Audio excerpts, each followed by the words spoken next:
Hi friends, அஸ்ஸலாமு அலைக்கும்.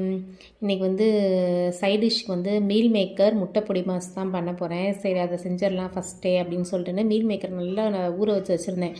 அது நல்லா தண்ணி புழிஞ்சு மிக்சியில் இந்த மாதிரி பொடி பண்ணி எடுத்து வச்சுக்கோங்க. இப்போ வந்து சட்டி வச்சுட்டு எண்ணெய் ஊற்றி வெங்காயம் வந்துங்கிறதுக்கு தேவையான அளவு உப்பு, தக்காளி, கருவேப்பிலை எல்லாத்தையும் போட்டு நல்லா வந்து வதக்கி விட்டுடுங்க. நல்லா வதங்கட்டும்.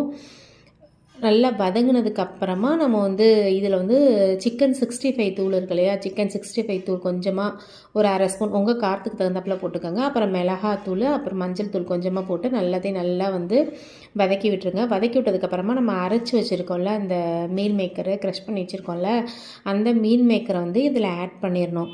ஆட் பண்ணி நல்லா அந்த பொடியோட பச்சை வாசனை போகிற அளவுக்கு நல்லா வதக்கி விட்டுட்டு, அதுக்கப்புறமா ஒரு முட்டை உங்களுக்கு எத்தனை முட்டை வேணுமோ அத்தனை முட்டை போட்டுக்கலாம்.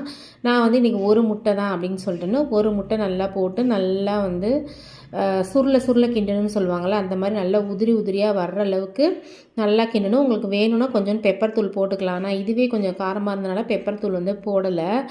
இதுவே நல்லா சூப்பராக இருக்கும். இது சாம்பார் சாதம், தயிர் சாதம், அப்புறம் சப்பாத்திக்கெலாம் தொட்டு சாப்பிட்டிங்கன்னா சூப்பராக இருக்குங்க.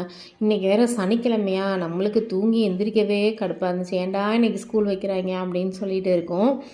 அதனால் இன்றைக்கி வந்து சாம்பார் தான் இன்றைக்கி வச்சேன்.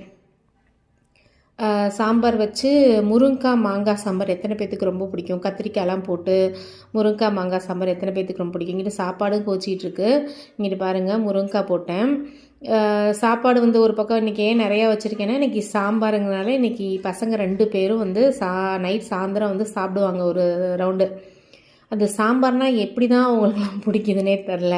அதனால் சாப்பாடு இன்றைக்கி கொஞ்சம் சேர்த்து வச்சுட்டேன். சாயந்தரம் வந்து சாப்பிட்றட்டும் அப்படின்னு சொல்லிட்டுன்னு. இங்கிட்ட சாம்பார் ரெடி ஆயிடுச்சு, முட்டை பொடி மாசு ரெடி ஆயிடுச்சு. காலையில் பிரேக்ஃபாஸ்ட்டுக்கு வந்து இந்த பால்வாடியிலலாம் கொடுப்பாங்கள்ல அந்த சத்து மாவு, அது வந்து என்கிட்ட இருந்துச்சு. எங்கள் வீட்டில் அம்மா வீட்டிலேருந்து கொடுத்து விட்டாங்க. சரி, அதை போட்டு பாப்பா கொஞ்சம் களி கிண்டி கொடுத்துர்லாம் அப்படின்னு சொல்லிட்டு இந்த கொஞ்சமாக தண்ணி ஊற்றி நல்லா கிளறிட்டு உப்பு போட்டு நாட்டு சக்கரை உங்களுக்கு வேணும்னா நீங்கள் அதிலே போட்டுக்கலாம். நான் வந்து பாப்பாவுக்கு செய்கிறேன்னா நாட்டு சக்கரை போட்டு நல்லெண்ணெய் அதிலே ஊற்றி கிளறிடுவேன்.